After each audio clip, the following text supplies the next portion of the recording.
খলিফাতুল মুসলিমিন হযরত ওমর ইন্তেকালের 12 বছর পর তার সন্তান আব্দুল্লাহ স্বপ্নে দেখলেন বাবা যেন সুন্দর কাপড় পরে ভেজা নিয়ে গোসল করে আসতেছে বাড়ির দিকে।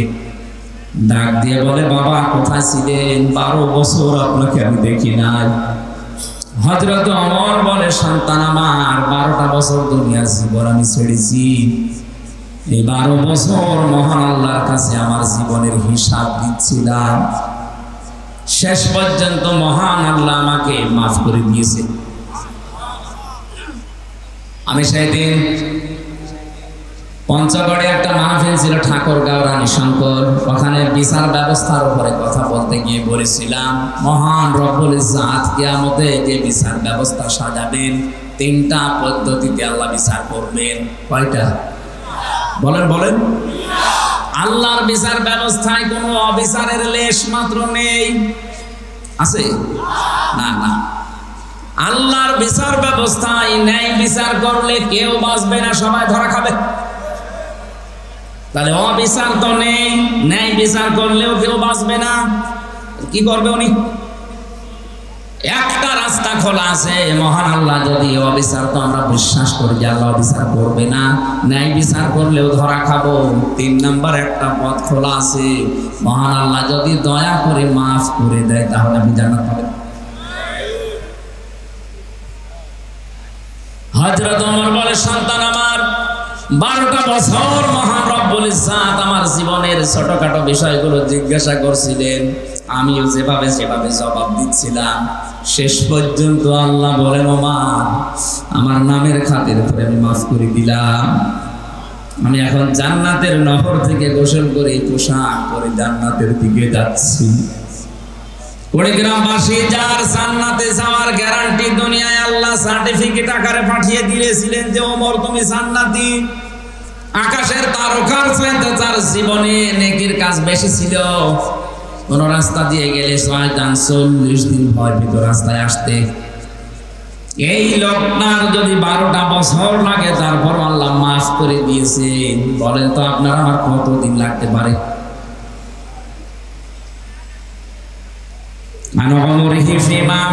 কি করে কাটালি সারাটা জীবন বল আমার সামনে দাঁড়িয়ে। 2 নম্বরে তোকে একটা যৌবন কাল দিয়েছিলাম 15 থেকে 45, এই যৌবন কালটা কি করে কাটিয়েছিস বল। আমার মনে হয় এই প্রশ্নের জবাবে 100 জনের 98 জন ধরা খাবে। কথা বলেন না কেন? আরো যারা ধরা খায় সেই ব্যবস্থা অনেকে ষড়যন্ত্র করে করে দিচ্ছে। নয়তো শিক্ষা ব্যবস্থায় কোরআনে কারিম বাদ দিয়ে কেন আজে বাজে জিনিস ঢোকানো হবে? 3 নাম্বার আল্লাহ জিজ্ঞাসা করবেন, যতটুকু মাল উপার্জন করেছিলে কোন কোন রাস্তা দিয়ে, রাস্তা বলো। আজ বাংলার দায়িত্বশীলদেরকে বলছি, সম্পদ যারা উপার্জন করছেন রাস্তাটা ঠিক করেন। বৈধ পথে ইনকাম করে রংপুর শহরে কেউ 15 তলা 20 তলা বিল্ডিং বানানো কিয়ামতের আগে সম্ভব না। আর আপনার বিল্ডিং এর কোনো হিসাব নেই। কয় টাকা বেতন আপনার বলেন তো দেখি?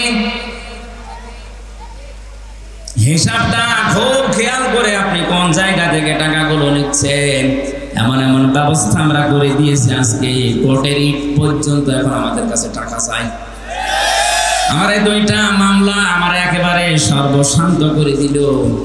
কোর্টে এখন কুষ্টিয়া থেকে ঢাকা কোর্টে গেলে কোর্টের ইটও বলে আপনি রংপুর কোর্টে যাবেন, কুড়িগ্রামের কোর্টে যাবেন, এই এলাকার কোর্টে মনে হয় চায় না। টাকা উপায় করতে নিষেধ নেই, কিন্তু রাস্তাটা একটু খেয়াল রাখবেন। আজকে রংপুর শহরে আমার শেষ কথা ছিল এটা, পৃথিবীর ময়দানে যারা অবৈধভাবে ইনকাম করছেন, আপনার বিবেক মেনে নিচ্ছে না, তারপরও আপনি ইনকাম করছেন, 2টা ক্ষতি হবে আপনার। 1 নম্বরে অবৈধ সম্পদ আপনি দুনিয়ায় ভোগ করে যেতে পারবেন না। 2 নম্বরে মরণের পরে ওই অবৈধ সম্পদগুলো আপনার ছেলে মেয়ে, আপনার স্ত্রী, আপনার দলের লোক আরো অবৈধ কাজে ব্যয় করবে। আপনি কবরে বসে বসে ফ্ল্যাক্সি লোড হয়ে বিকাশ হয়ে পেয়ে যাবেন। যদি বলেন হুজুর আমার বিকাশ নাম্বার খোলা নেই, এমনি ভুলে যাবে। বিকাশ খোলা লাগবে, সম্পদ উপার্জনের ব্যাপারে খুব সেন্সিটিভ থাকা লাগবে।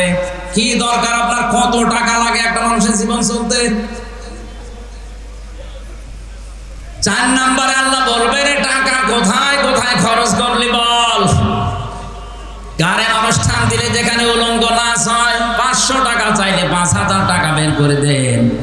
কোরআন শিক্ষা দেওয়া হবে, কোরআন প্রচার করা হবে, 20 টাকা চাইলে 2 টাকা তার জিরা চলে না ওইটা দেখ। লান তানালুল বিররা হাত্তা তুনফিকু মিম্মা তুহিব্বুন। আল্লাহ পাক বলেন ততক্ষণ পর্যন্ত নেকি পাবা না যতক্ষণ তোমার মহব্বতের জিনিস আমি আল্লাহর জন্য না দেবে। এদের সম্পদ উপার্জন করা এবং কোথায় কোথায় খরচ করছে সেখানে সেখানে আনন্দের জন্য দিয়ে দিলেই হবে না, সম্পদওয়ালারা এখানে একটু খেয়াল করে দেবেন। 5 নম্বরে যতটুকু জানতে তার উপরে কতটুকু মানতে এইটা বলো। সম্পদওয়ালাদের প্রতি আমার প্রধান উপদেশ, 1 নম্বরে আপনি আনন্দ করবেন কিন্তু ইসলামের ভেতরে থেকে।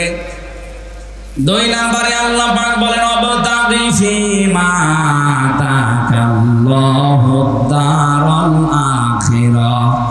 ও বাংলাদেশের সম্পদওয়ালারা, টাকা পয়সা আল্লাহ দিয়েছে এটা নিয়ামত মনে করে আখিরাতের ঘর তৈরি করেন। আমি আকিস গ্রুপে চাকরি করতাম, এদেশের 3 নাম্বার ধনী তারা। আমি যতদিন ছিলাম আমার ওই মালিককে আমি মাঝে মাঝে বলতাম আপনাকে আল্লাহ বহু টাকা দিয়েছে, কত টাকা আছে আপনি নিচেও জানেন না, কাজ করেন এই টাকাগুলো দিয়ে আখিরাতের ঘর তৈরি করেন, কাজে লাগবে। কারণ ওরা ভালো ভালো অনেক কাজে ব্যয় করত। টাকাওয়ালা যারা আছেন আপনারা টাকা দিয়ে যেন আখিরাতের ঘর তৈরি হয়। 3 নম্বরে ওয়ালা তানসা নাসিবাকা মিনাদ দুনিয়া। আল্লাহ পাক বলেন হ্যাঁ তোমার নিজের অংশ ভুলে যেও না। আপনি দান করতে করতে ফকির হয়ে যাবেন এটা আল্লাহ চায়নি।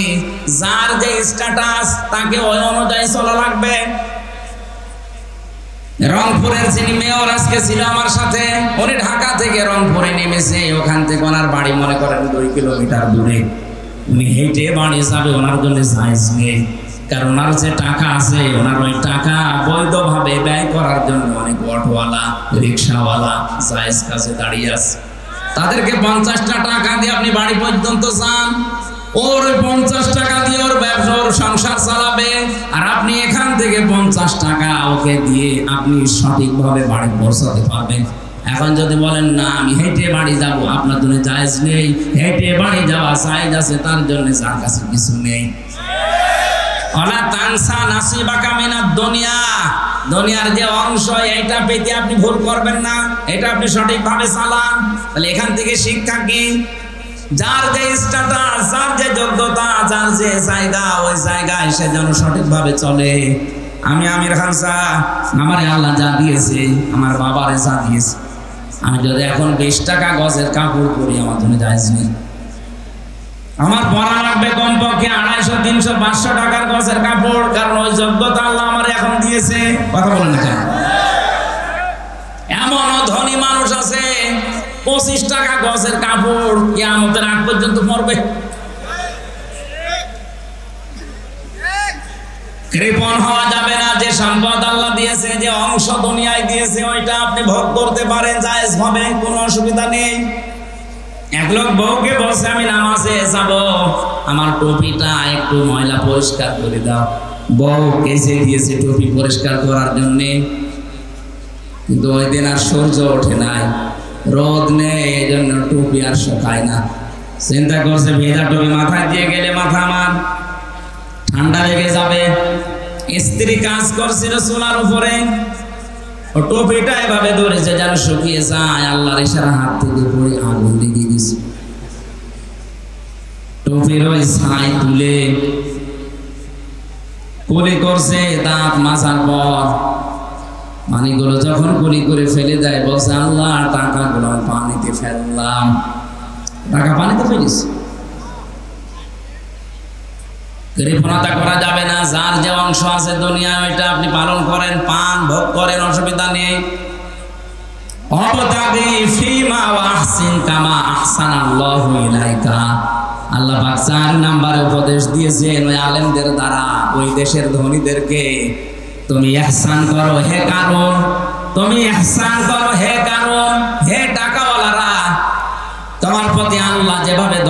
দিয়েছেন, কিছুই ছিল না, তোমার এই পর্যায়ে আল্লাহ নিয়ে নিছে। সুতরাং তোমার এই সম্পদগুলো দিয়ে তুমি ইহসান করবা মানুষের প্রতি, যেভাবে আল্লাহ দয়া দেখিয়েছেন তোমার প্রতি। আজ বাংলাদেশে আমরা যারা টাকাওয়ালা আছি, ক্ষমতাওয়ালা আছি, আমাদেরকে ইহসান গুলো আল্লাহ পাক যেভাবে করেছেন, আমরা ক্ষমতা দিয়ে টাকা দিয়ে যদি অন্যান্য সৃষ্টির প্রতি এভাবে দয়া দেখাতে পারি, কিয়ামতে মহান আল্লাহ আমার ৭০টা অপরাধ ঢেকে রাখবে, গোপন করে রাখবেন। এই সুযোগটা আল্লাহ টাকাওয়ালাদের, সম্পদওয়ালাদের এবং ক্ষমতাওয়ালাদের দিয়েছেন। এটা পেলে আপনি একেবারে মন মতো যা ইচ্ছা তাই করবেন না। যারা বিভিন্ন দায়িত্বে আছেন, সম্পদের, ক্ষমতার, বিভিন্ন পাওয়ারের এই জায়গায় আপনি থেকে মানুষের প্রতি ইহসান করে নিজের প্রতি ইহসান আল্লাহর তরফ থেকে বাড়িয়ে নেন, এটা সুযোগ আছে। একটা মানুষের অপরাধ যদি আপনি জানা শোনার পরেও যেভাবে হোক গোপন করে তারে বাঁচিয়ে দিতে পারেন, মহান আল্লাহ কিয়ামতে আপনার ৭০টা দোষ গোপন করে বাঁচিয়ে দেবেন। বলেন আমিন। অবতাগি ফিমা ওয়ালা তানসিন কামা আহসানাল্লাহু ইলাইকা ওয়ালা তাবগিল ফাসাদা ফিল আরদ।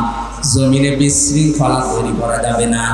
আমরা দেখছি এই দেশে যত বিশৃঙ্খলা করার জন্য চেষ্টা চালাচ্ছে, পেছনে সব টাকাওয়ালাদের অবদান। আপনার টাকা দিয়ে যেন কোনো বিশৃঙ্খল কাজ না হয়, উশৃঙ্খল কাজ না হয়, এটা আপনি হিসাব করে দুনিয়া চলবেন। ইন্নাল্লাহা লা ইউহিব্বুল মুফসিদিন। কোন সন্ত্রাসীকে আমার আল্লাহ পছন্দ করে না, ভালোবাসে না। এখানে সন্ত্রাস যারা সৃষ্টি করছেন, বাংলাদেশ তো ভালোই ঠান্ডা হয়ে গেছে, ভালো চলছে, হঠাৎ এই দেশটাকে গরম করার জন্য যারা উঠে পড়ে লেগেছেন তারা থামেন। কারণ যারা বিশৃঙ্খলা করে, সন্ত্রাস তৈরি করে, মানুষের ভেতরে ত্রাস সৃষ্টি করতে চায়, তাদেরকে আল্লাহ পছন্দ করে না। আল্লাহ যদি কাউকে পছন্দ না করে জান্নাত দিবেন? বলেন বলেন। আল্লাহ আমাকে সহ যারা এসেছি এই 5টা উপদেশ, বিশেষ করে ক্ষমতাওয়ালা, টাকাওয়ালাদেরকে মেনে নেওয়ার তৌফিক দেন। বলেন আমিন। কোরআনে কারীম জানিয়েছেন, আখফিদ লাহুমা জানাহা যুল্লি মিনার রাহমা ওয়া কুর রাব্বিরহামহুমা কামা রাব্বায়ানি সাগীরা। যারা আলেম আছেন, তাফসীর পড়েন, তাদেরকে বলছি, আল্লাহ পাক বলেন আখফিদ, খাফজন মানে ডাউন করা, এরপরে ফল করে দেওয়া।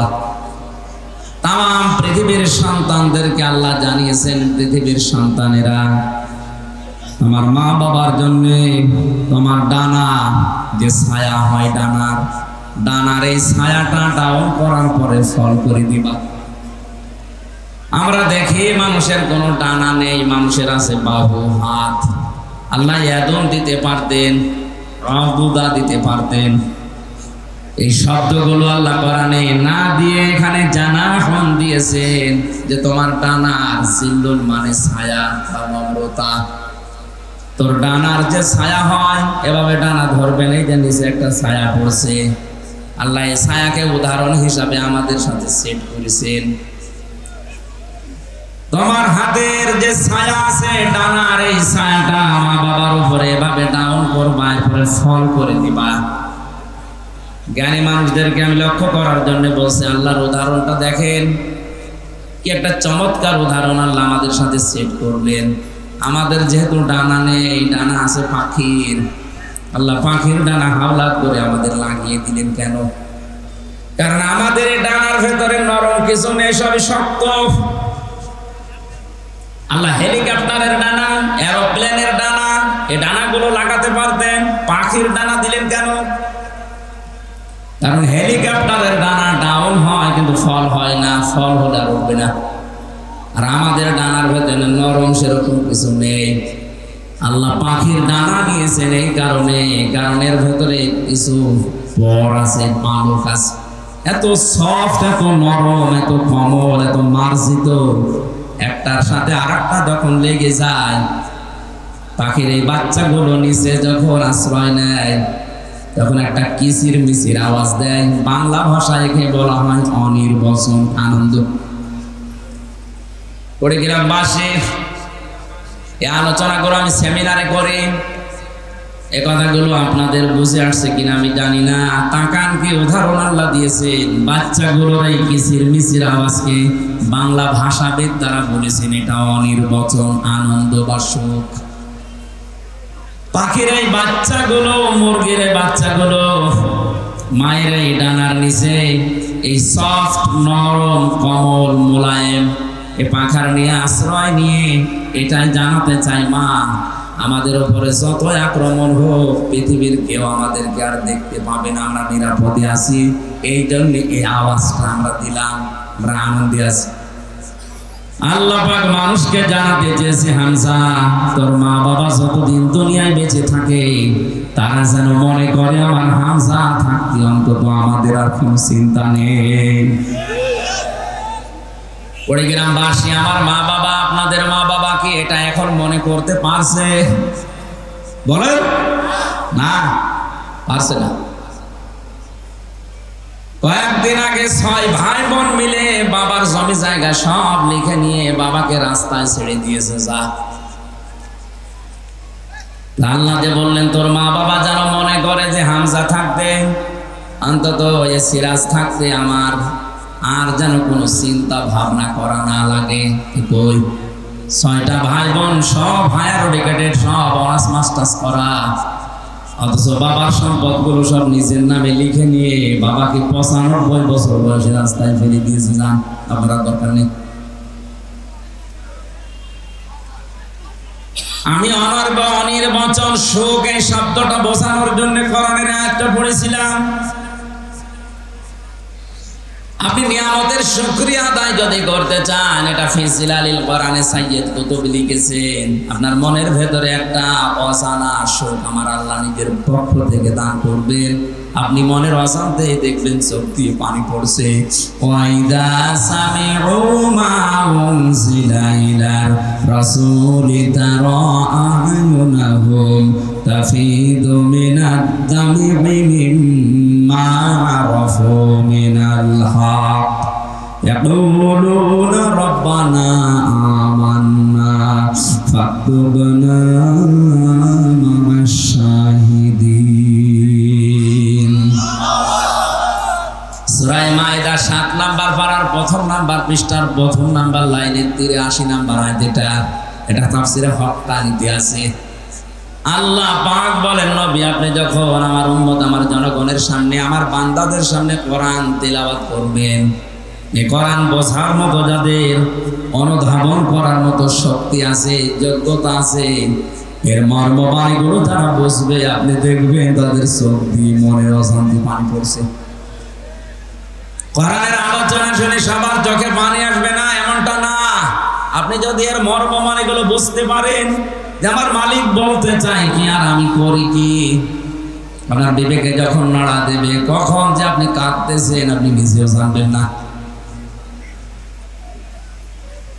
নিয়ামতের শুকরিয়া আদায়ের দ্বিতীয় পদ্ধতি বুঝলাম, মনের ভেতরে একটা আনন্দ লাগা লাগবে। হ্যাঁ, এটা আমি সহ যারা আছি আমার মনে হয় আমাদের আনন্দ আজকে লাগছে।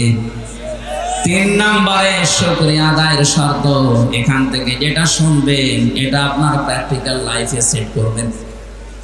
এই 3টা শর্ত যারা মেনে নেয় তারা যেন আল্লাহর নিয়ামতের শুকরিয়া আদায় করে, তাহলে আল্লাহ তার জীবনে এইরকম নিয়ামত আরো বৃদ্ধি করে দিবে। বলেন আলহামদুলিল্লাহ।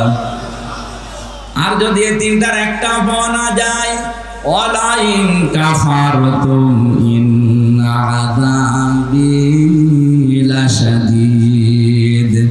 আল্লাহ লাম না দিলেও পারতেন, ইন্না না দিলেও পারতেন, 2টা গ্যারান্টি দিয়েছেন, তাকিদ দিয়েছেন। সত্যি যদি এই 3টা পদ্ধতিতে কেউ নিয়ামতের শুকরিয়া আদায় না করে, ওর জীবন থেকে জীবনের মতোটা আল্লাহ কেড়ে নেবে, আর আযাবের ভেতরে আল্লাহ ফেলে দেবে। তামাম বাংলাদেশ এখন গরম না ঠান্ডা, রহমত না গজব? আযাবের ভেতরে এমনি আল্লাহ ফেলে নাই। আমাদের যে আচরণ ছিল আল্লাহর নিয়ামতের সাথে, এই আচরণ আমরা করতে পারি নাই। ইন্নাল্লাযী লাইসা ফী জাওফিহি শাইউম মিনাল কুরআনি কাল বাইতিল খারীব নবীজি বলেন যে অন্তরে কোরআন নেই, কোরআনের জ্ঞান নেই, আলো নেই, ওটা মানুষের অন্তর না, ওটা ওসার গৃহ, শয়তানের ঘর। বলেন নাউজুবিল্লাহ। ওই গ্রামবাসী, আমাদের অন্তর যেন শয়তানের ঘর হয়ে না যায়, ওসার গৃহ হয়ে না যায়, মানব শূন্যহীন হয়ে না যায়, মনুষ্যত্ব যেন আমরা হারিয়ে না ফেলি। এই জন্য আহ্বান, এই সংগঠন 1 বছর পরে আমাদেরকে কোরআন ভেতরে দেওয়ার জন্য ব্যবস্থা করেছে। নাকি আমাদের অন্য উদ্দেশ্য আছে? নেই। কোরআনে কারিম অন্তত কিছু না কিছু হলে আমার অন্তরে যেন থাকে। আজকের আলোচনা থেকে আমরা যেন অন্তত কোরআন থেকে কিছু নিয়ে বাড়ি যেতে পারি। আল্লাহ তুমি আমাদের তৌফিক ভিক্ষা দাও। বলেন আমিন। দরুদ আর সালাম পড়ছি আমাদের নবী মুহাম্মদ রাসূলুল্লাহ সাল্লাল্লাহু আলাইহি ওয়াসাল্লাম। আজকে তেলাওয়াত করেছি সূরা কাসাস ৭৬, ৭৭ দুইটা আয়াত। আমরা তাফসীরুল কোরআন মাহফিল লেখা পেয়েছি, এজন্য তাফসীর আকারে কথা বলবো ইনশাআল্লাহ। জবান খুলে কোরআনের আয়াত শয়তান যেন আশপাশে না থাকে সেই নিয়ত করে পড়ে। কারণ পৃথিবীর কোন ইবাদত করার আগে আউযু বিল্লাহ পড়া লাগবে, শয়তান থেকে আশ্রয় চাওয়া লাগবে, এমন কোন নিয়ম আমি পাইনি। শুধু কোরআন পড়ার আগে মাস্ট বি আউযু বিল্লাহ পড়াই লাগবে। এটা তো আমি বানালাম নাকি? হ্যাঁ, রংপুরবাসী আল্লাহ পাক কেন কোরআনে কারীম পড়ার আগে আউযু বিল্লাহ পড়তে বলেছেন? আমি তাফসীরে আয়াতের দেখেছি। নামাজ পড়তে গেলে আপনি আউযু বিল্লাহ পড়েননি, আপনার নামাজ হবে না। হ্যাঁ, হবে, অসুবিধা নেই। রোজা রাখার আগে আউযু বিল্লাহ পড়েননি, আপনার রোজা হবে না। হজ করতে যাবেন, আউযু বিল্লাহ পড়েননি, আপনার হজ হবে না। পৃথিবীর কোন ইবাদতের আগে আউযু বিল্লাহ পড়া লাগবে, এটা মাস্ট বি। নেই। কোরআন পড়ার আগে আউযু বিল্লাহ পড়াই লাগবে, না পড়লে আপনার গুনাহ হবে, ওয়াজিব তরক করার। আল্লাহ এই জন্য পড়তে জানিয়েছেন। আল্লাহ ভালোভাবে জানেন পৃথিবীর কোন ইবাদতে শয়তান আমার বান্দাদের এত ধোঁকা দেবে না, কোরআনের কাছে আসতে গেলে যত ধোঁকা খাবে। কোরআন পড়ার আগে যেন শয়তান আপনাকে ধোঁকা দিয়ে বোকা বানাতে না পারে। জবান খুলে পড়েন আউযু বিল্লাহি মিনাশ শাইতানির বিসমিল্লাহির রহমানির রহিম।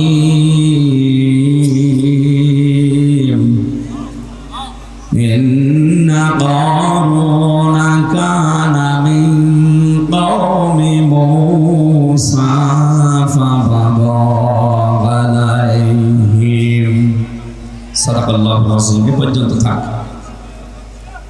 এখন ওর কথা বলবো। আপনাদের জন্য কি মোনাজাত করে বাড়ি চলে যাব?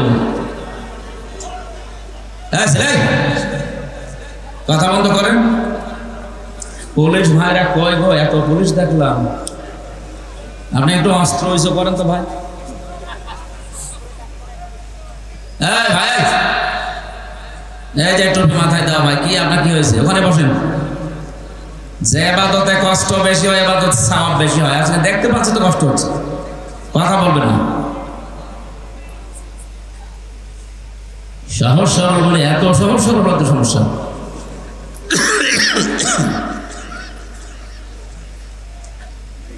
আমার ভাইরা, সূরা কাসাস কোন সূরা? কাসাস মানে ঘটনা সমূহ। 88টা আয়াত আছে, 9টা রুকু আছে। হিজরতের আগে নাযিল হয়েছে, এইজন্য এটা মাক্কি সূরা। বিশ্বনবী মুহাম্মদ রাসূলুল্লাহ যেদিন মক্কা থেকে মদিনায় হিজরত করবেন, ওই দিন জোফা নামক স্থানে বারবার কাবার দিকে তাকাচ্ছিলেন, ডাক দিয়ে বলছিলেন, কাবার মালিক, বড় আশা ছিল কাবার পাশে থেকে ঘরের খেদমত করব, কিন্তু এর নিষ্ঠুর সন্তানেরা আমার থাকতে দিল না, আমি চলে যাচ্ছি। আল্লাহ পাক ঠিক ওই সময় সূরা কাসাসের 85 নাম্বার আয়াতটা সহ পুরা কাসাস সূরাটাই ওই জায়গায় নাযিল করেছিলেন। এখানে কয়েকটা শিক্ষা বের হয়, ভালোভাবে শুনবেন যেহেতু ক্লাস চলছে।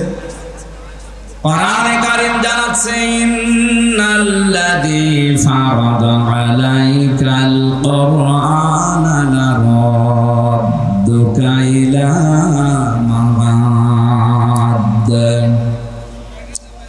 আল্লাহ পাক বলেন, হে নবী, কাবার দিকে আপনার চাহনি, আপনার আকাঙ্ক্ষা, আপনার তাকানো দেখে আমি বুঝতে পেরেছি কাবার প্রতি আপনার ভালোবাসা। যান, আপনি মদিনায় চলে যান, আপনাকে আমি গ্যারান্টি দিলাম যেখান থেকে পাঠাচ্ছি আবার এই মক্কাতে আপনাকে আমি ফেরত নিয়ে আসবো। জোরে বলে সুবহানাল্লাহ। এই আয়াত দ্বারা প্রমাণ হয় কোরআনে কারীমের উপরে থাকতে গিয়ে যদি কেউ কোণঠাসা হয়ে যায়, নিজের এলাকায় থাকতে না পারে, যদি হিজরত করাও লাগে, মহান আল্লাহ কোরআনের ইজ্জতি ওই জায়গায় সম্মানের সাথে আবার মৃত্যুর আগে ফেরত নিয়ে আসবেন। লারাদ্দুকা ইলা মাআদ দিয়েছেন আল্লাহ, লামটা না দিলেও পারতেন।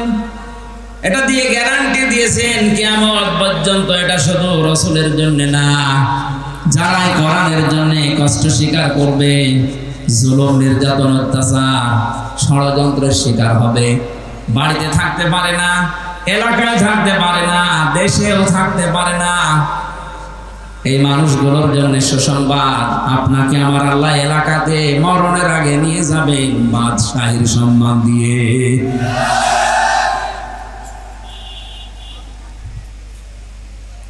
এই আয়াতগুলো নাযিল হওয়ার কারণে আমি 8টা পেয়েছি।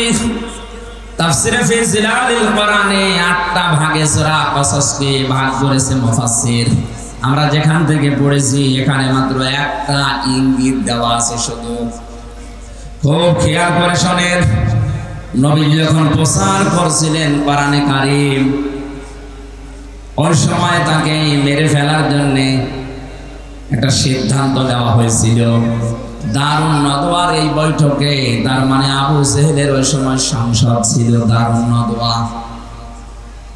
এই সংসদ ভবনে আবু জেহেল 24 জন তার পার্লামেন্টের যে সদস্য আছে তাদেরকে নিয়ে বসে তড়ি ঘড়ি করে সিদ্ধান্ত নিচ্ছিল মুহাম্মদ রাসূলুল্লাহর ব্যাপারে। সিরিয়াতে আর কি করা যায়, আরেকজন পরামর্শ দিচ্ছে, এক কাজ করেন, দেশ থেকে তাড়িয়ে দেন। সবাই প্রায় ওইদিকে রাজি রাজি। হঠাৎ ওই মুরব্বী ভেটো দিয়েছে, না, তাড়িয়ে দিয়ে করবেন কি, ও বাইরের দেশে যে দল পাকাবে। সবাই এবার ঘুরে তাকাচ্ছে, কি গো, কোন মুরব্বী তুমি, তোমারে তো দেখি নাই। বলে, তোমরা মুরব্বীর কথা শোনো যে দেখবা। পরিচয় দেয়নি, কারণ এই শয়তান পৃথিবীতে 2 বার মানুষের সুরত নিয়ে আবু জেহেলকে ধোঁকা দিয়েছিল। একবার বদরের ময়দানে সুরাকার সুরত দিয়ে ধোঁকা দিয়েছিল যে চিন্তা নেই আমি এসে গেছি। আর একবার এই যে দারুন নদওয়ার বৈঠকে এসে ধোঁকা দিচ্ছে। ডাক দিয়ে বলে, মুরব্বীর কথা যদি তোমরা মেনে নিতে পারো আমি একটা পরামর্শ দিতে পারি। সবাই ঘুরে তাকিয়েছে, হ্যাঁ বলেন। আমার মনে হয় পৃথিবীতে এখনো এরকম মুরব্বীর সুরত নিয়ে অনেকেই ধোঁকা দিচ্ছে।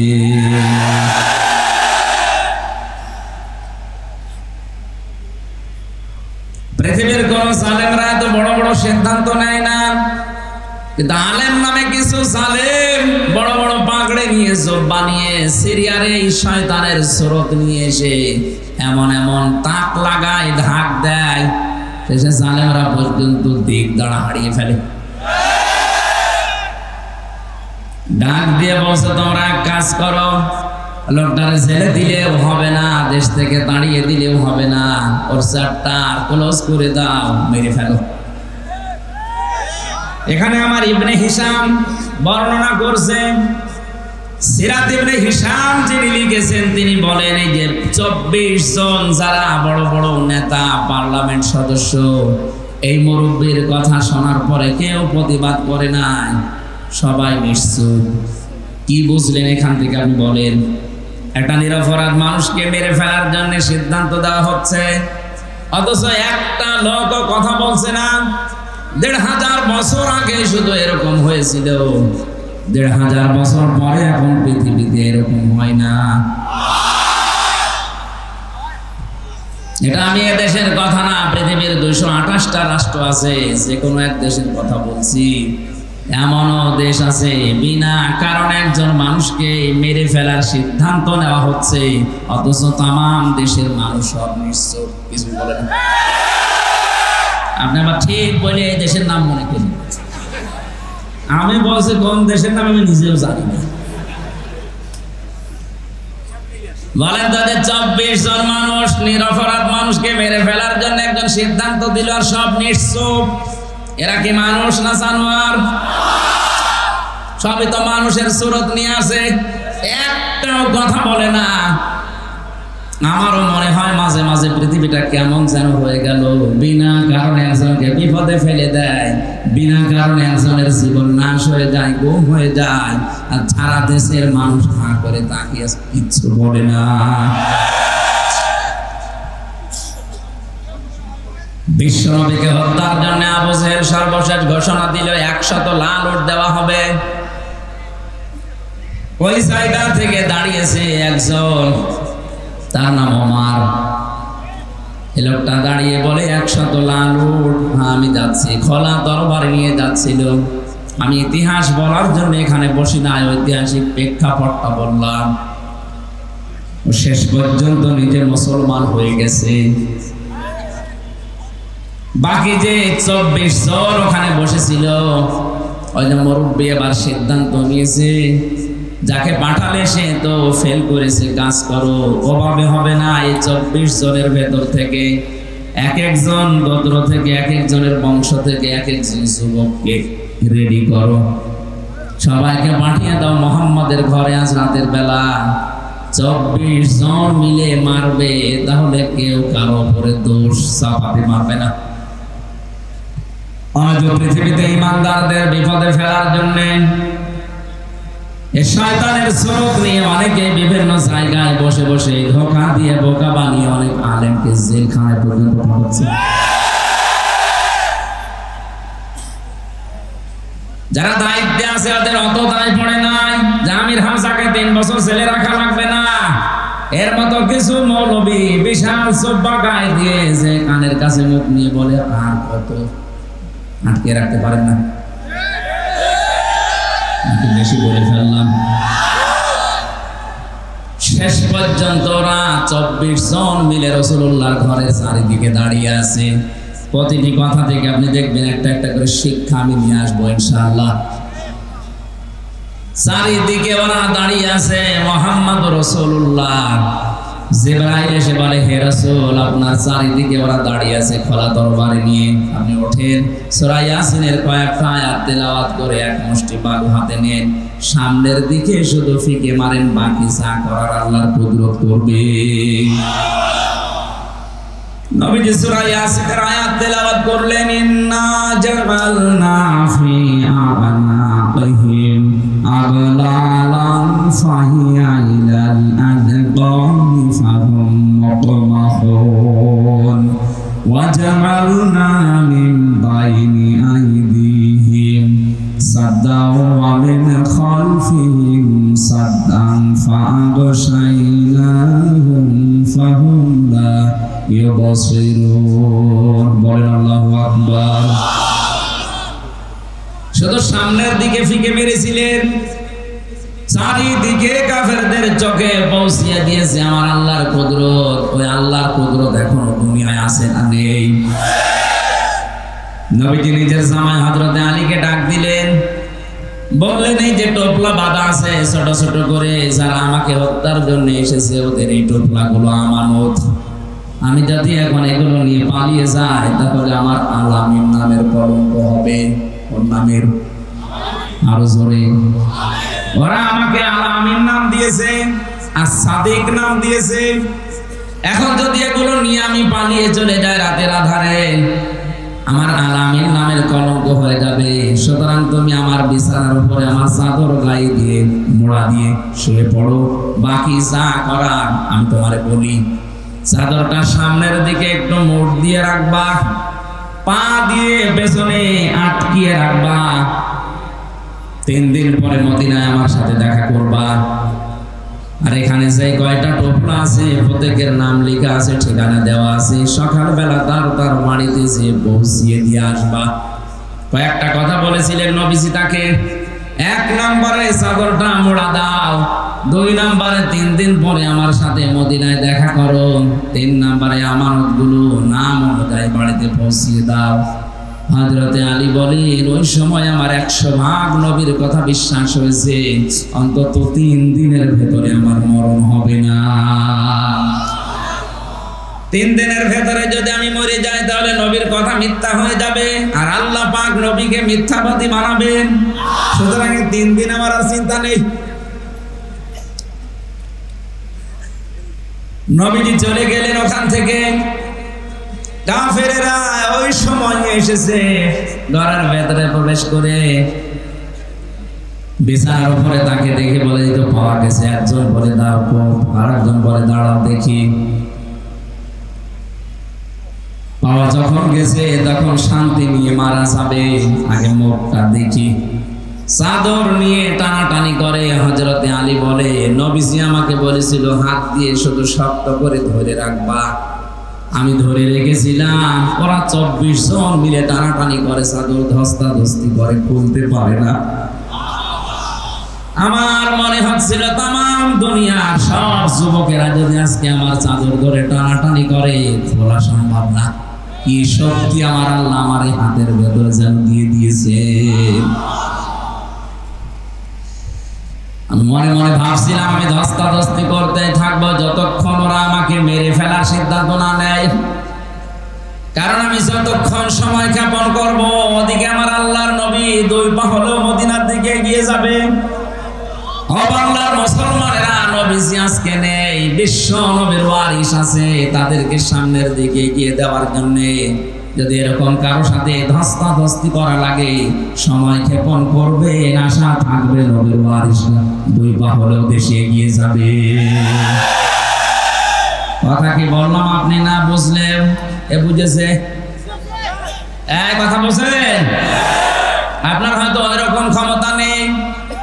বাতিল যখনই আসবে, রাম আর বামরা যখনই বিভিন্ন স্রোত নিয়ে আসবে আলেমদের বিপক্ষে অবস্থান নেওয়ার জন্য, আপনি ধস্তাধস্তি করে হলো, নড়াচড়া করে হলো সময় ক্ষেপণ করবেন, বাধা দেবেন যেন আলেমরা একটু এগিয়ে যেতে পারে। হযরতে আলী বলেন যখন ওরা আমাকে মেরে ফেলার সিদ্ধান্ত নিয়ে ফেলেছে যে না আর দরকার নেই, তখন আমি ছেড়ে দিলাম। আমার মুখটা দেখার পরে গরম দেয় কে, কোথায় মোহাম্মদ, তুমি এখানে কেন?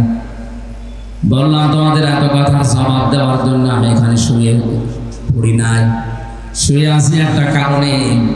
ওই যে টোপলাগুলো দেখতে পাও, তোমাদের আমানত রাখা আছে, যার যারটা আমি তার কাছে পৌঁছিয়ে দেব। ও বাংলার মুসলমানেরা কি বুঝলেন এখান থেকে? শুধু শোনা না, যেই নবীর জীবন মরণ নিয়ে টানাটানি, নিজের জামাইকে যিনি মৃত্যুর বিছানায় রেখে যাচ্ছে, তারপরেও যেন আমানতের দায়িত্ব নষ্ট না হয়। আজ বাংলার 1628 জন মানুষ দায়িত্বে আছেন।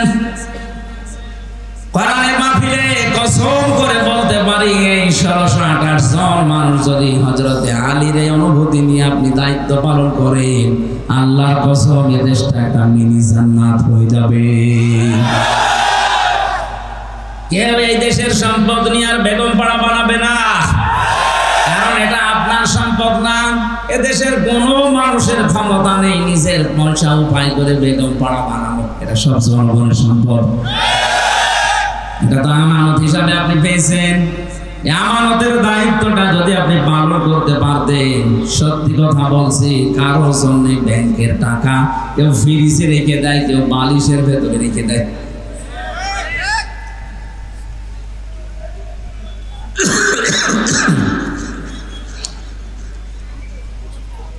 হযরতে আলী বলেন প্রত্যেকের কাছে আমি এভাবে পৌঁছিয়ে দিচ্ছিলাম। আমার মনে দৃঢ় বিশ্বাসে যে আমি 3 দিনের ভেতরে আমার কোনো মরণ হবে না। বিশ্ব নবীর কথা আমার মদিনা মৃদু স্বরে একটা আওয়াজ দিলাম, তুমি জলদি করে দরজা খুলে দিলে, গভীর রজনীতে ঘুমাওনি। সিদ্দিক আকবর বলে হে রাসূল, শুধু আজকের রাতটা না, 6 মাস আগে আপনি আমাকে একটা ইঙ্গিত দিয়েছিলেন। দেখতে দেখতে সবাই তো চলে গেল, আবু বকর কোন দিন জানি আমারও হিজরত করা লাগে। যদি আমি হিজরত করি তোমার সাথে নিতে পারি। আপনি বলেন না যে নেব, শুধু পারি বলেছিলেন। ওই দিন থেকে শুরু করে আমি দুইটা বিষয় লক্ষ্য করে রেখেছি। দুইটা উট আমি কিনে এক ইহুদির কাছে লালন পালন করতে দিয়েছি। 2 নাম্বার, ওই দিন আমি নিজেই আমার টোপলা বেঁধে দরজার সাথে পেট লাগিয়ে আছি, কখন আল্লাহর নবী আমার একটা ডাক দেয়। 6টা মাস আমি ঘুমিয়েছি শুধু হেলান দিয়ে দরজার সাথে। বাংলার মুসলমানেরা আমাদেরও তো নবীর আদর্শ মানতে গিয়ে এরকমই কষ্ট স্বীকার করা লাগছে।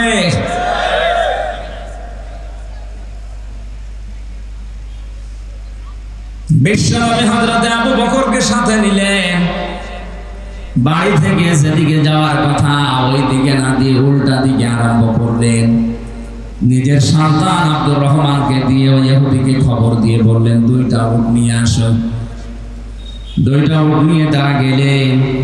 গাড়ে সৌর যেখানে 3.5 কিলোমিটার প্রায় আমি নিজে উঠেছিলাম, মুহাম্মদ রাসূলুল্লাহ ওখানে যে 3 দিন অবস্থান নিয়েছিলেন। আল্লাহ রাব্বুল আলামিন বলেন আমার নবীকে আমি সাহায্য করেছি, শুধু ওই সময় না, কিয়ামত পর্যন্ত যে সাহায্য করব তার প্রমাণ আমি আল্লাহ রেখে দিয়েছি। ওই জায়গায় যে বাবলা গাছটা কাঠ হয়ে ওই গর্তের মুখে সঙ্গে সঙ্গে কবুতর এসে বাসা বেঁধেছে, মাকড়সা জাল বিছিয়েছে। হযরত আবু বকরকে নবীজি বললেন ক্লান্ত হয়ে গেছি সারা রাত হাঁটতে হাঁটতে, পাটা একটু বিছিয়ে দাও, তোমার উপরে মাথা দিয়ে আমি একটু ঘুমিয়ে যাই। তিনি বললেন হে রাসূল আপনি দাঁড়ান, পাহাড়ি এলাকায় সাপ বিচ্ছু থাকতে পারে। নিজের বিভিন্ন কাপড় যেগুলো ছিল ছিঁড়ে ছিঁড়ে বিভিন্ন গর্তের ভেতরে দিয়ে মুখ বন্ধ করলেন। আর একটা গর্ত বন্ধ হয়নি। হযরতে আবু বকর বলেন আমার পা দিয়ে গর্তের মুখে পা দিয়ে বন্ধ করে রেখেছি। 1000 বছর একটা সাপ এখানে বসে আছে, 1000 বছর। তাওরাত কিতাবে শুনেছিল মুসা আলাইহিস সালাম তাকে তেলাওয়াত করে নাকি শুনিয়েছিল যে এই রাস্তা দিয়ে শেষ নবী মুহাম্মদ রাসূলুল্লাহ হিজরত করে যাবেন, এই জায়গায় আশ্রয় নিতে পারেন। ওই দিন থেকে এই সর্পটা মুহাম্মদ রাসূলুল্লাহকে এক নজর দেখার জন্য 1000 বছর ওয়েট করছে। আমি সুবহানাল্লাহ আলহামদুলিল্লাহ বলার জন্য না, এখান থেকে একটা শিক্ষা পেয়েছি। একটা বিষধর সাপ যদি 1000 বছর গর্তের ভেতরে এত কষ্ট করে নবী মুহাম্মদ রাসূলুল্লাহকে দেখার জন্য ওয়েট করতে পারে, 53 বছর হয়ে গেল, একটা বারের জন্য আমাদের মনে কি আফসোস আসে না? মুহাম্মদ রাসূলুল্লাহ যেভাবে 10 বছর রাষ্ট্র দিয়ে কোরআন দিয়ে রাষ্ট্র চালিয়েছিলেন, আমরা একটু চালিয়ে দেখি। কত মানুষ তো চালালো, 53 বছর দেখলাম, কানকে তো মানের শান্তি তো আমরা পেলাম না। এখন শুধু দেখতে বাকি আছে কোরআন দিয়ে রেস্টা চললে কেমন দেখা যায়, এটা দেখতে বাকি আছে। মুসাফির অবস্থায়, মাজলুম অবস্থায়, অসুস্থ অবস্থায় দোয়া করছে লক্ষ মানুষ নিয়ে, মাবুদ কোরআন দিয়ে দেশ চললে কেমন দেখা যায়, মরণের আগে অন্তত হলো একবার তুমি আমাদেরকে দেখা। সাপ বিভিন্ন জায়গায় যেখানে যায় দেখে গর্তের মুখ বন্ধ। এখানে বারবার টোকা দিয়েছিল কিন্তু পা উনি সরাতে চাননি, এই জন্য দিয়েছেন সবর। হযরতে আবু বকর বিষের যন্ত্রণায় তার শরীর পর্যন্ত হলুদ হয়ে গেছে। বিশ্বনবী মুহাম্মদ রাসূলুল্লাহ ঘুমন্ত অবস্থায় তার চোখের পানি পড়েছে। ঘুম থেকে উঠে বললেন কি কাঁদো কেন? বাড়ির কথা মনে পড়েছে। হযরতে আবু বকর বলে হে রাসূল যেদিন আপনার প্রতি ঈমান এনেছি ওই দিন তাম পৃথিবীর চাইতে আপনাকে আমি ভালোবাসি বেশি। সাপে আমার কামড় দিয়েছে, যন্ত্রণায় আমার কলিজা পর্যন্ত রক্ত পর্যন্ত জ্বলছে, কিন্তু আপনি ঘুমিয়ে আছেন, ডিস্টার্ব হবে কেন কিছু বলতে পারি না। নবীজি মুখের লালা দিয়ে ওই জায়গায় লাগালেন, সঙ্গে সঙ্গে যন্ত্রণা বন্ধ হয়ে গেল। ডাক দিয়ে বলে আবু বকর আমাকে আগে জানালে না, তাহলে এই কষ্টটা পেতে না। সিদ্দিক আকবর বলে হে রাসূল এটা তো রক্ত জ্বলছিল, আমি যদি মারাও যেতাম মুহাম্মদ রাসূলুল্লাহ আলাম করছিলেন তার আর আমি বিঘ্ন ঘটাতে পারতাম না। বলেন এভাবে যদি আমার রাসূলকে ভালোবাসতে পারো কি করব জানো?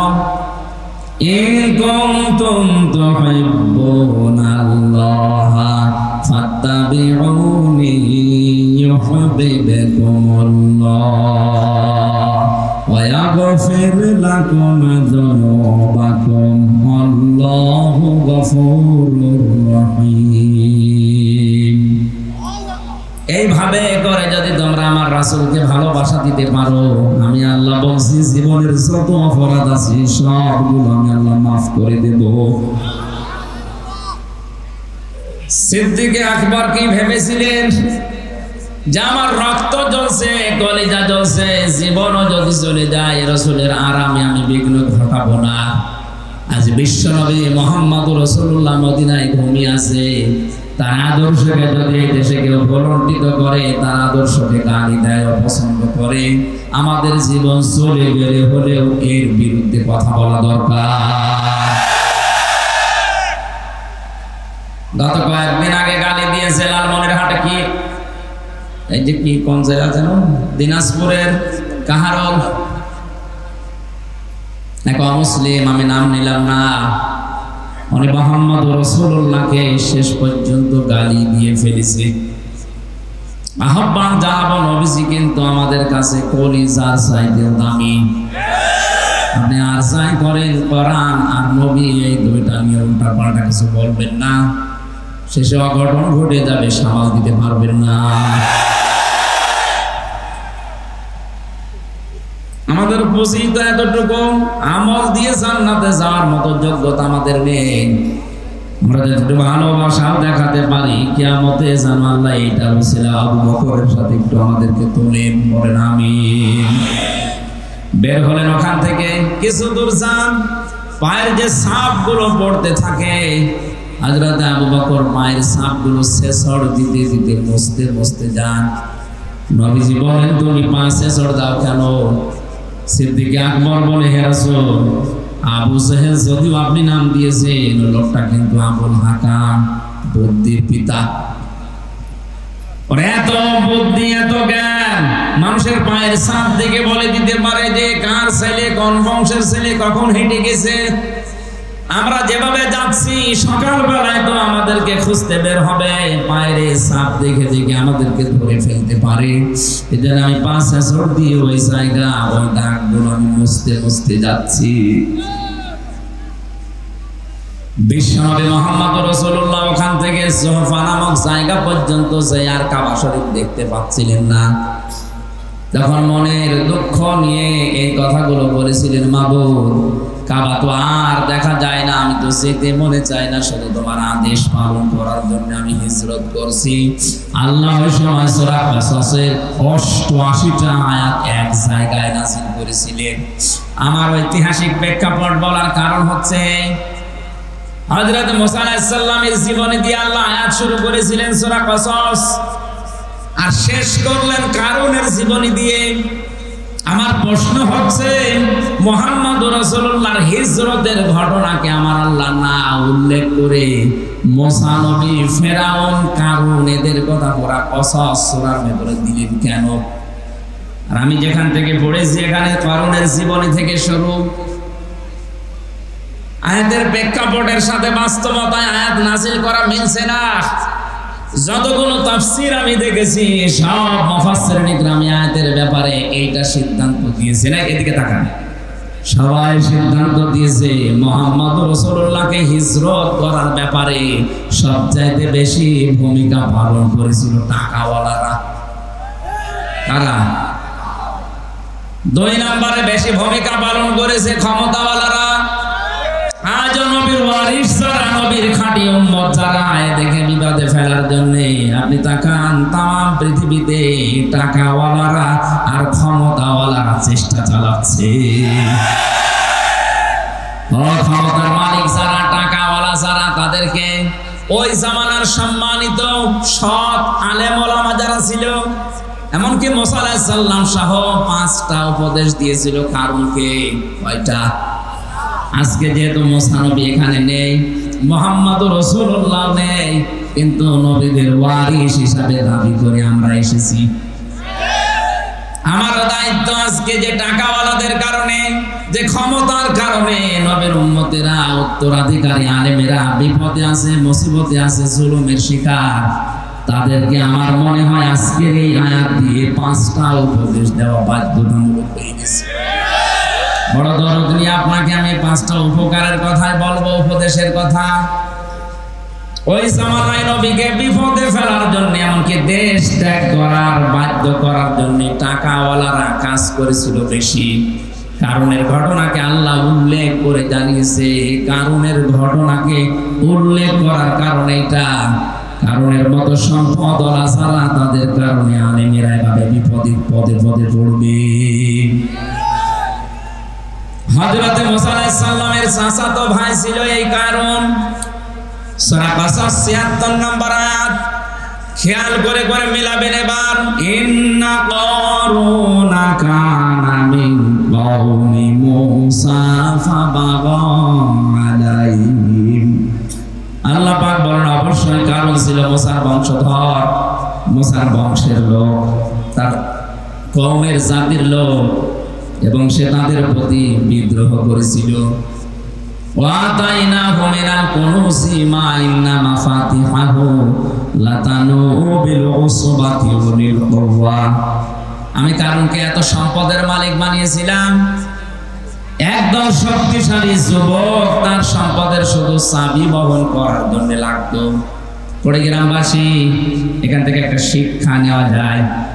চাবি বহন করতে যদি একদল শক্তিশালী যুবক লাগে, তালা বহন করার জন্য কত দল লাগবে বলেন? কারণ 20টা চাবি মিলে একটা তালার সমান হয় না। কথা বলেন না কেন? তালা যদি এত হয় তাহলে সিন্ধুক, বাক্স, ব্যাংক ব্যালেন্স কত ছিল, আরে ব্যাংকে সম্পদ কত ছিল, মাথায় ধরবে না।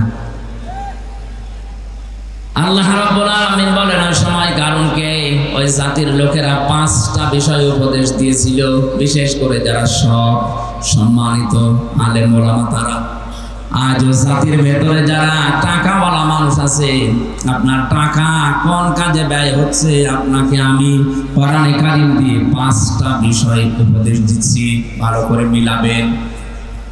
ওই সময় আলেমরা কারণকে ডাক দিয়ে বলেছিল, ইদ ক্বালা লাহু কওমুহু লা তাফরাহ। আনন্দ করো না বেশি। আজ টাকাওয়ালাদের আনন্দ আছে না নেই? কথা বলা লাগবে। আপনি দেখেন এই দেশে ইসলাম বিরোধী যত কাজ, সব কিছুর মূলে টাকাওয়ালারা, আর পেছন দরজা দিয়ে নাড়াচাড়া দেয় ক্ষমতাওয়ালারা। এমন এমন গানের অনুষ্ঠান দিয়েছে যেটার দ্বারা আল্লাহর আরশ পর্যন্ত কেঁপে যায়।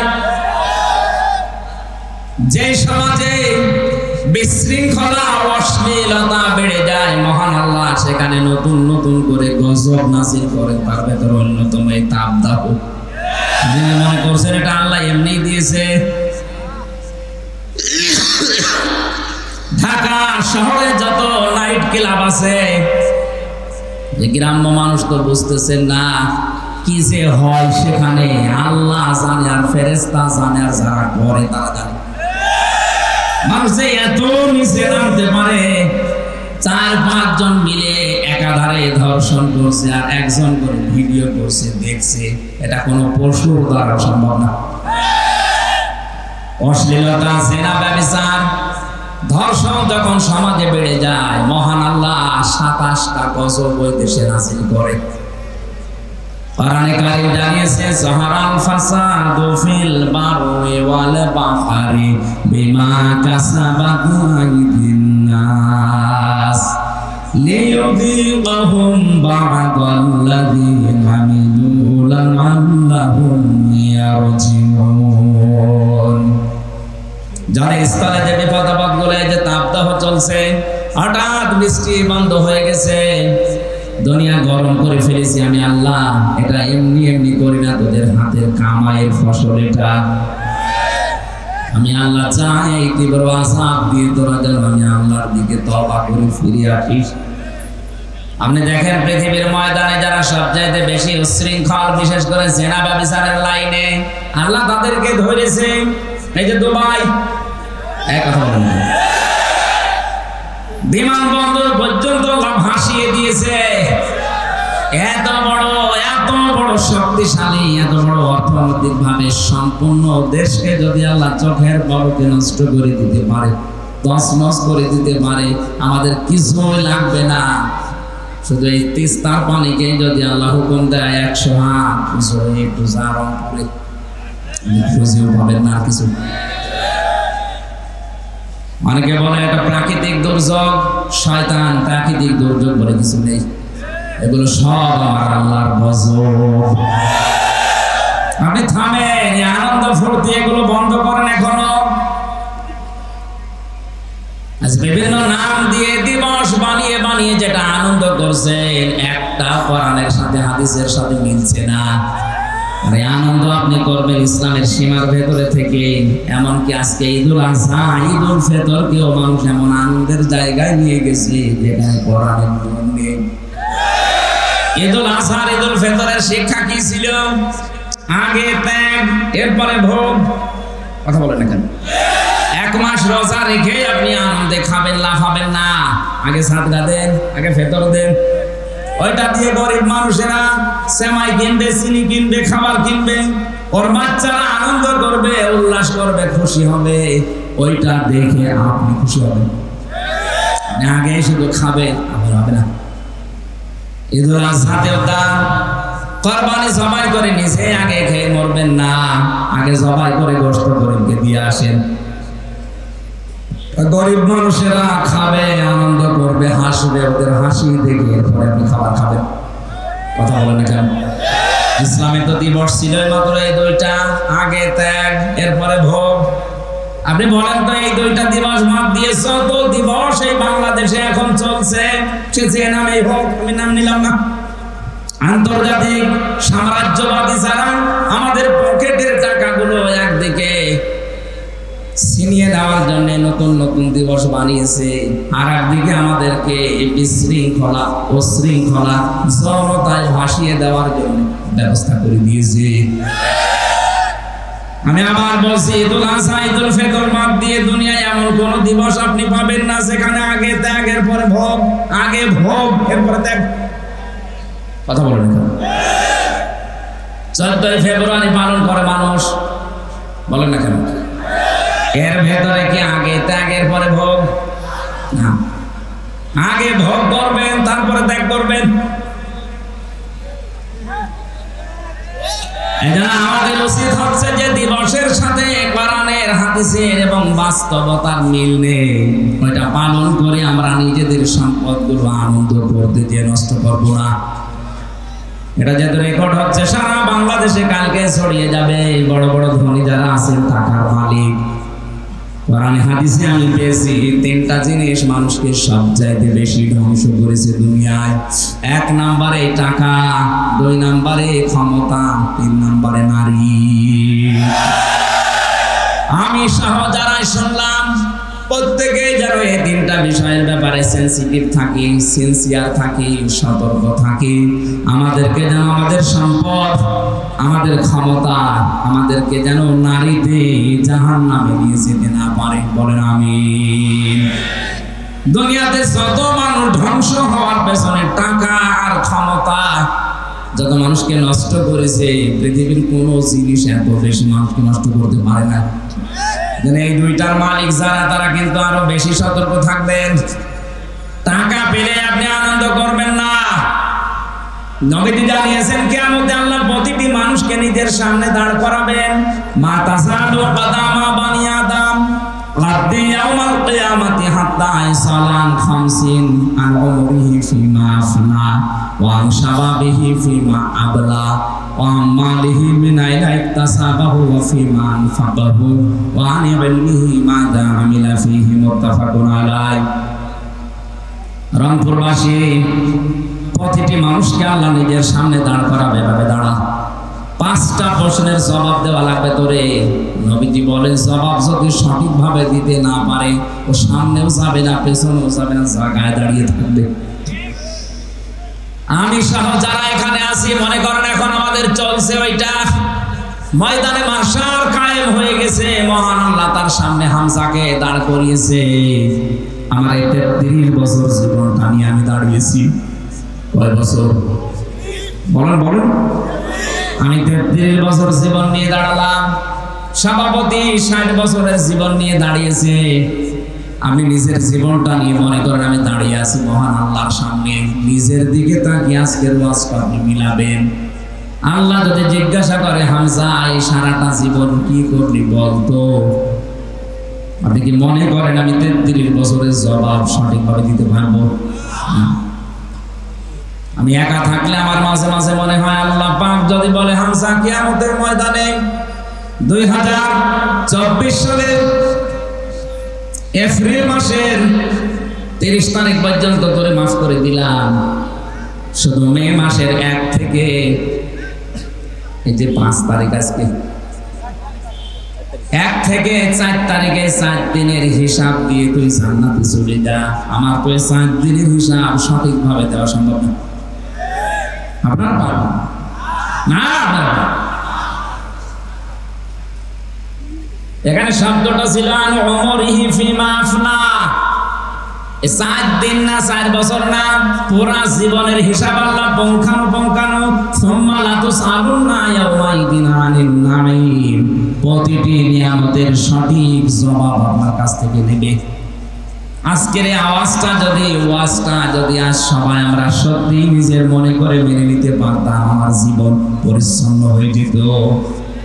হাদিসটা যদিও দুর্বল, আমি শিক্ষার জন্য বলছি। খলিফাতুল মুসলিমিন হযরত ওমর ইন্তেকালের 12 বছর পর তার সন্তান আব্দুল্লাহ স্বপ্নে দেখলেন বাবা যেন সুন্দর কাপড় পরে ভেজা নিয়ে গোসল করে আসতেছে বাড়ির দিকে। ডাক দিয়ে বলে, বাবা কোথায় ছিলেন? 12 বছর আপনাকে আমি দেখি নাই। হযরত ওমর বলে, সন্তান আমার 12টা বছর দুনিয়ার জীবন আমি ছেড়েছি। এই 12 বছর মহান আল্লাহর কাছে আমার জীবনের হিসাব দিচ্ছিলাম। শেষ পর্যন্ত মহান আল্লাহ আমাকে মাফ করে দিয়েছে। আমি সেদিন পঞ্চগড়ে একটা মাহফিল ছিল ঠাকুরগাঁও রানী শঙ্কর, ওখানে বিচার ব্যবস্থার উপরে কথা বলতে গিয়ে বলেছিলাম মহান রব্বুল ইজ্জাত কিয়ামতে যে বিচার ব্যবস্থা সাজাবেন 3টা পদ্ধতিতে আল্লাহ বিচার করবেন। কয়টা বলেন বলেন? আল্লাহর বিচার ব্যবস্থায় কোনো অবিচারের লেশ মাত্র নেই, আছে? না না, আল্লাহর বিচার ব্যবস্থায় ন্যায় বিচার করলে কেউ বাঁচবে না, সবাই ধরা খাবে। তাহলে অবিচার তো নেই, ন্যায় বিচার করলেও কেউ বাঁচবে না। কি করবে উনি? একটা রাস্তা খোলা আছে, মহান আল্লাহ যদি অবিচার, তো আমরা বিশ্বাস করি যে আল্লাহ অবিচার করবে না, ন্যায় বিচার করলেও ধরা খাবো। 3 নম্বর একটা পথ খোলা আছে, মহান আল্লাহ যদি দয়া করে মাফ করে দেয় তাহলে আপনি জান্নাত পাবেন। হযরত ওমর বলে, সন্তান আমার 12টা বছর মহান রব্বুল ইজ্জাত আমার জীবনের ছোটখাটো বিষয়গুলো জিজ্ঞাসা করছিলেন, আমিও যেভাবে সেভাবে জবাব দিচ্ছিলাম। শেষ পর্যন্ত আল্লাহ বলেন, ওমর আমার নামের খাতির করে আমি মাফ করে দিলাম। আমি এখন জান্নাতের নহর থেকে গোসল করে পোশাক পরে জান্নাতের দিকে যাচ্ছি। কুড়িগ্রামবাসী যার জান্নাতে যাওয়ার গ্যারান্টি দুনিয়ায় আল্লাহ সার্টিফিকেট আকারে পাঠিয়ে দিয়েছিলেন যে ওমর তুমি জান্নাতি। আকাশের তারকার চাইতে যার জীবনে নেকির কাজ বেশি ছিল, কোন রাস্তা দিয়ে গেলে 40 দিন ভয় পেত রাস্তায় আসতে। এই লোকটার যদি 12টা বছর লাগে তারপর আল্লাহ মাফ করে দিয়েছে, বলেন তো আপনার আমার কতদিন লাগতে পারে?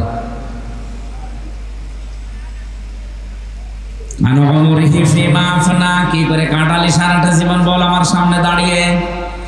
2 নম্বরে তোকে একটা যৌবন কাল দিয়েছিলাম 15 থেকে 45, এই যৌবন কালটা কি করে কাটিয়েছিস বল। আমার মনে হয় এই প্রশ্নের জবাবে 100 জনের 98 জন ধরা খাবে। কথা বলেন না কেন? আরো যেন ধরা খায় সেই ব্যবস্থা অনেকে ষড়যন্ত্র করে করে দিচ্ছে। নয়তো শিক্ষা ব্যবস্থায় কোরআনে কারিম বাদ দিয়ে কেন আজে বাজে জিনিস ঢোকানো হবে? শরীফ থেকে শরীফা হওয়ার গল্প দিয়েছেন আপনি। আপনাকে বাস্তবতা বোঝেন ওটা কি হচ্ছে। ওটা যদি শুধুমাত্র সিলেবাস পর্যন্ত থাকতো, কসম আল্লাহ আপনাকে আমি সতর্ক করার জন্য কিছু বলতাম না। কিন্তু বিষয়টা এমন জায়গায় 10 বছর পরে গড়াবে। সকালবেলা আপনি বলেন যে আমি শরীফ, বিকালে বলছেন না আমার কেমন যেন শরীফা শরীফা লাগছে। আরে ভাই, আল্লাহ যাকে সে জাতি বানিয়েছে কিয়ামত পর্যন্ত চেষ্টা করেও তাকে নারীকে আপনি পুরুষ বানাতে পারবেন না, কারণ সে মেশিন পত্র তো নেই। কথা বলছেন আপনি নিজেই বলছেন না আমার কেমন যেন লাগছে, আমি এখন আর শরীফ নেই, আমি শরীফা হয়ে গেছি। আপনি শরীফা হয়ে গেছেন আমি মানলাম, তো শরীফা হয়ে গেছি এই কথা বলে আপনি স্থির থাকবেন?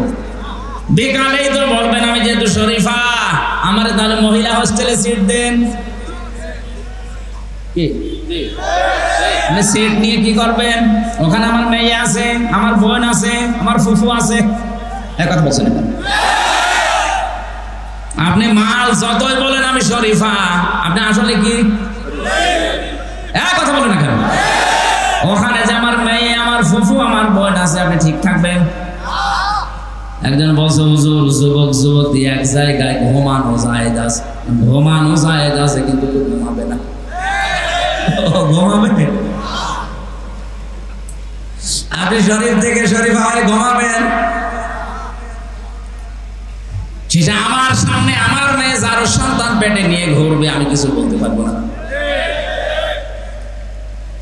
আমাদের যৌবন বয়সের হিসাব যেন দিতে না পারি।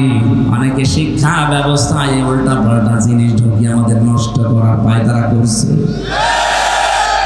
নামলাম না। এরপরেও যদি বলেন হুজুর আমি কিছুই বুঝি না, এদিকে আসেন, জোরে কোথা দিয়ে বলছে আপনার।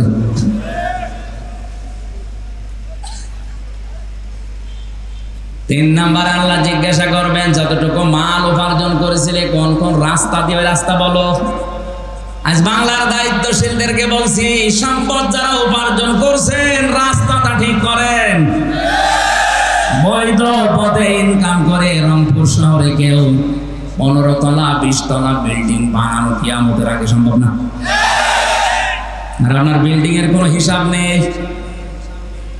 কয় টাকা বেতন আপনার বলেন তো দেখি? হিসাবটা খুব খেয়াল করে আপনি কোন জায়গা থেকে টাকাগুলো নিচ্ছেন। এমন এমন ব্যবস্থা আমরা করে দিয়েছি আজকে কোর্টের ইট পর্যন্ত এখন আমাদের কাছে টাকা চাই। আমার এই 2টা মামলা আমার একেবারে সর্বশান্ত করে দিল। কোর্টে এখন কুষ্টিয়া থেকে ঢাকা কোর্টে গেলে কোর্টের ইটও বলে হুজুর। আপনি রংপুর কোর্টে যাবেন, কুড়িগ্রামের কোর্টে যাবেন, এই এলাকার কোর্টে মনে হয় চাই না। টাকা উপায় করতে নিষেধ নেই, কিন্তু রাস্তাটা একটু খেয়াল রাখবেন। আজকে রংপুর শহরে আমার শেষ কথা ছিল এটা, পৃথিবীর ময়দানে যারা অবৈধভাবে ইনকাম করছেন, আপনার বিবেক মেনে নিচ্ছে না, তারপরও আপনি ইনকাম করছেন, 2টা ক্ষতি হবে আপনার। 1 নম্বরে অবৈধ সম্পদ আপনি দুনিয়ায় ভোগ করে যেতে পারবেন না। 2 নম্বরে মরণের পরে ওই অবৈধ সম্পদগুলো আপনার ছেলে মেয়ে, আপনার স্ত্রী, আপনার দলের লোক আরো অবৈধ কাজে ব্যয় করবে। আপনি কবরে বসে বসে ফ্ল্যাক্সি লোড হয়ে বিকাশ হয়ে পেয়ে যাবেন। যদি বলেন হুজুর আমার বিকাশ নাম্বার খোলা নেই, এমনি ভুলে যাবে। বিকাশ খোলা লাগবে? সম্পদ উপার্জনের ব্যাপারে খুব সেন্সিটিভ থাকা লাগবে। কি দরকার আপনার, কত টাকা লাগে একটা মানুষের জীবন চলতে? 4 নম্বরে আল্লাহ বলবেন টাকা কোথায় কোথায় খরচ করলি বল।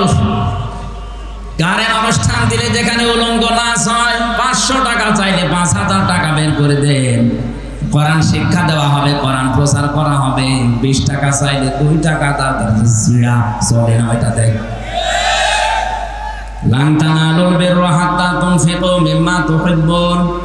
আল্লাহ পাক বলেন ততক্ষণ পর্যন্ত নেকি পাবা না যতক্ষণ তোমার মহব্বতের জিনিস আমি আল্লাহর জন্য না দেবে।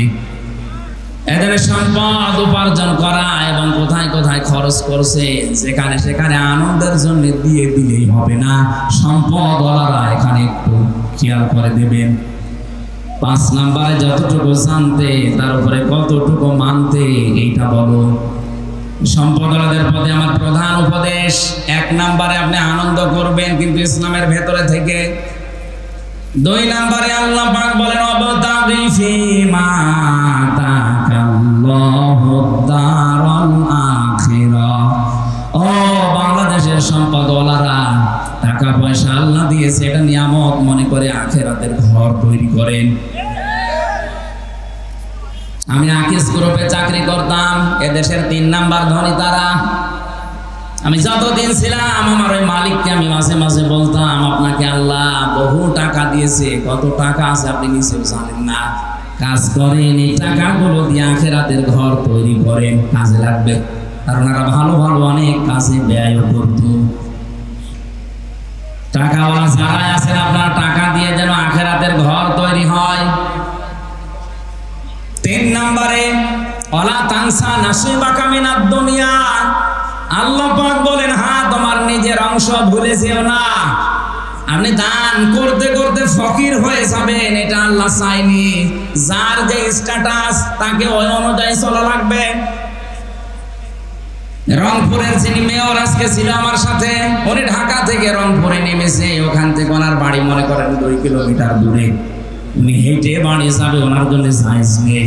কারণ ওনার যে টাকা আছে, ওনার ওই টাকা বৈধভাবে ব্যয় করার জন্য অনেক অটোওয়ালা, রিক্সাওয়ালা জায়েজ কাজে দাঁড়িয়ে আছে। তাদেরকে 50টা টাকা দিয়ে আপনি বাড়ি পর্যন্ত যান, ওর 50 টাকা দিয়ে ওর ব্যবসা, ওর সংসার চালাবে। আর আপনি এখান থেকে 50 টাকা ওকে দিয়ে আপনি সঠিকভাবে বাড়ি পৌঁছাতে পারবেন। এখন যদি বলেন না আমি হেঁটে বাড়ি যাব, আপনার জন্য জায়েজ নেই। হেঁটে বাড়ি যাওয়া জায়েজ আছে, তার জন্য যার কাছে কিছু নেই। ওয়ালা তানসা নাসিবাকা মিনাদ দুনিয়া। দুনিয়ার যে অংশ, এইটা পেতে আপনি ভুল করবেন না, এটা আপনি সঠিকভাবে চালান। তাহলে এখান থেকে শিক্ষা কি?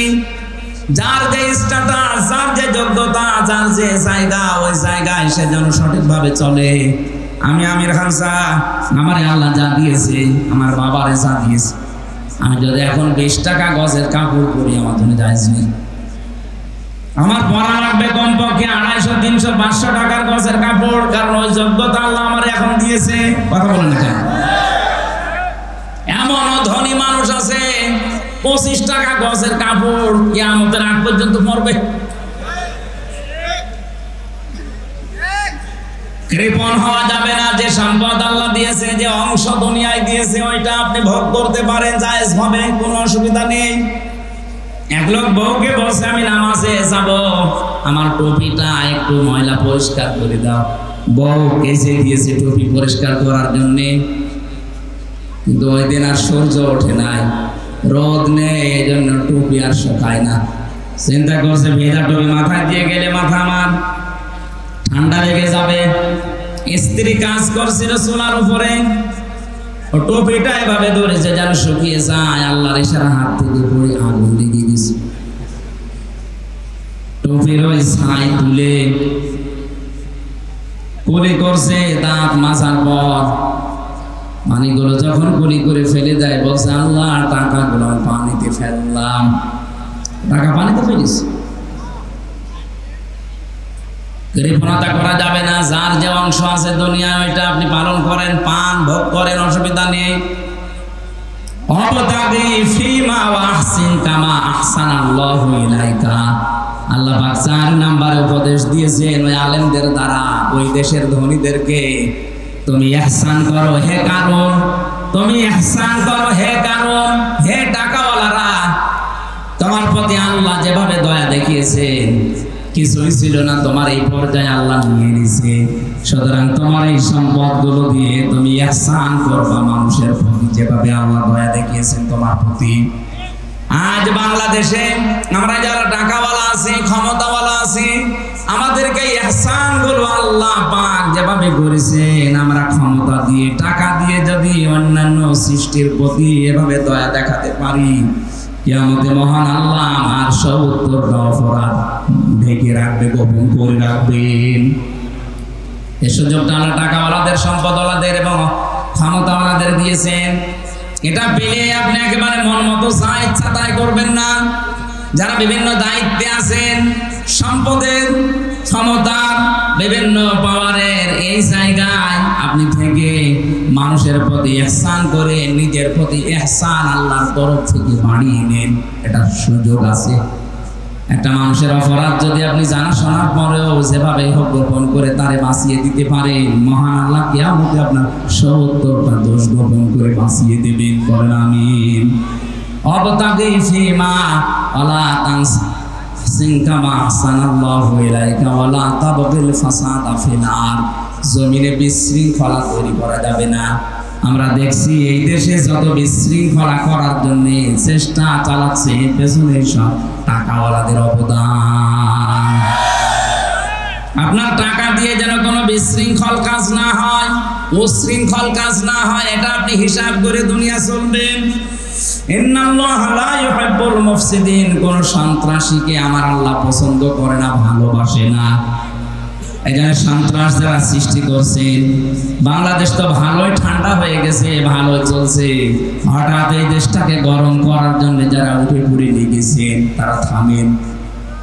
কারণ যারা বিশৃঙ্খলা করে, সন্ত্রাস তৈরি করে, মানুষের ভেতরে ত্রাস সৃষ্টি করতে চায়, তাদেরকে আল্লাহ পছন্দ করে না।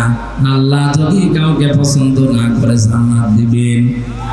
বলেন বলেন। আল্লাহ আমাকে সহ যারা এসেছি এই 5টা উপদেশ বিশেষ করে ক্ষমতাওয়ালা টাকাওয়ালাদেরকে মেনে নেওয়ার তৌফিক দেন। বলেন আমিন। প্রচন্ড গরমে এই আয়াত শেষ পর্যন্ত আমি আর যাচ্ছি না, এখনো প্রায় 8টা না 9টা কারণের পরবর্তী আয়াত আছে।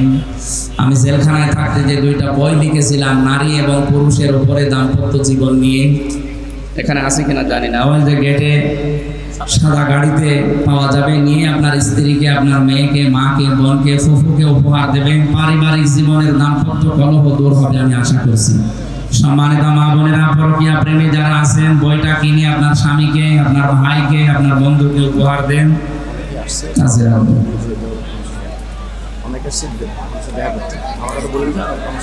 যে সমস্ত মানুষগুলো এলাকাতে আসলে তাফসীর মাহফিল করার জন্য, শীতের সময় এটা পারফেক্ট সময়। এখন গরমে আমার ভেতরে ঘেমে সব চলছে, এই অবস্থায় কথা বলা